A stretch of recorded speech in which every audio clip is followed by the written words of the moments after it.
The conflict between Iran and Israel getting wider, the possibility of that just got very real. President Donald Trump has now jumped in and he has asked for the unconditional surrender from Iran's side. Now, right at the beginning of this, when Israel launched those attacks on the 13th of June, at that time, the US wanted nothing to do with it. In fact, Secretary of State Marco Rubio also said US was not part of this, US was not involved in this, and US targets should not be attacked. From then to now actually taking Israel's side, Trump has actually jumped, or rather turned 180 degrees rather fast. He left the G7 summit in a hurry and he said there was something much bigger that was at stake, because of which he was leaving. And now it seems that he's firmly in Israel's camp. He has also on Truth Social said that they are not going to assassinate the supreme leader of Iran, even though they know where he is. At least that's going to be the case for now. Right now, we are most likely the hours before a major escalation, rather de-escalation. What Trump has been signaling, tweeting today does not seem to suggest that he has any plans to actually give diplomacy a real chance. He's calling for surrender.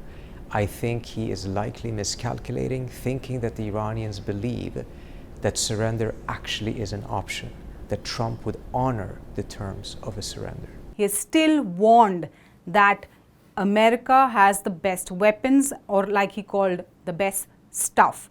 Now, the stuff that he's talking about is something that Israel is very much interested in, and that is the bunker buster. Israel's Prime Minister Netanyahu knows that to target the nuclear sites deep within the mountains in Iran, in Fordo, only a bunker buster that is available with America can do the job. And he wants America to side with him. In the last few days, initially IAEA had said that there wasn't a direct strike at the Natanz nuclear facility, but IAEA has now said that there was a direct strike. So Natanz, already problems there. Fordo is located deep within the mountains in Iran. And the B-2 bomber, which America has, and only an American plane can actually carry that bomber, that is what a bunker buster is called. Now, the bunker buster actually lands on the target, usually for exactly these kind of missions, located deep within mountain ranges, and it doesn't explode immediately. It can actually explode later, time to when the aircraft moves out of the area.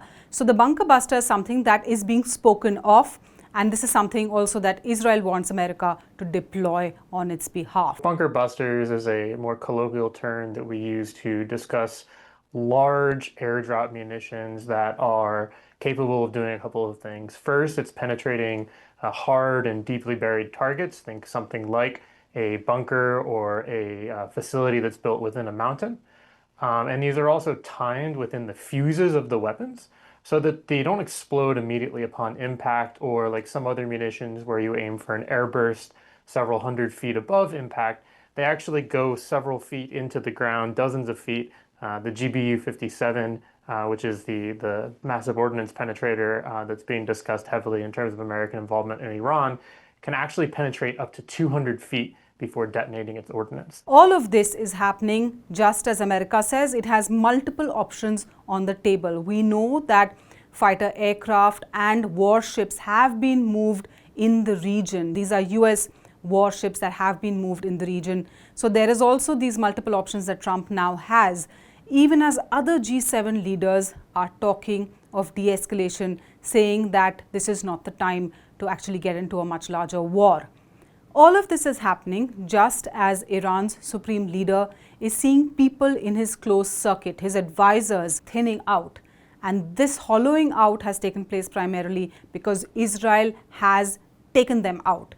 Since the 13th of June, we've seen a lot of the top military commanders being eliminated by Israel in those airstrikes. And this also comes at a difficult time for the supreme leader of Iran, Ayatollah Khamenei, because the axis of resistance that Iran had built, and we're talking the Houthis, Hamas, as well as Hezbollah, all of them are much weaker now. In fact, Hamas is fighting its own battle in Gaza. The Houthis have been hit by the US, and as far as Hezbollah is concerned, Nasrallah, who was also a good personal friend of Ayatollah Khamenei, he was eliminated by Israel earlier on. So given this scenario, Iran is looking at a very difficult situation, but at the same time, many are warning that this could now become a much wider conflict.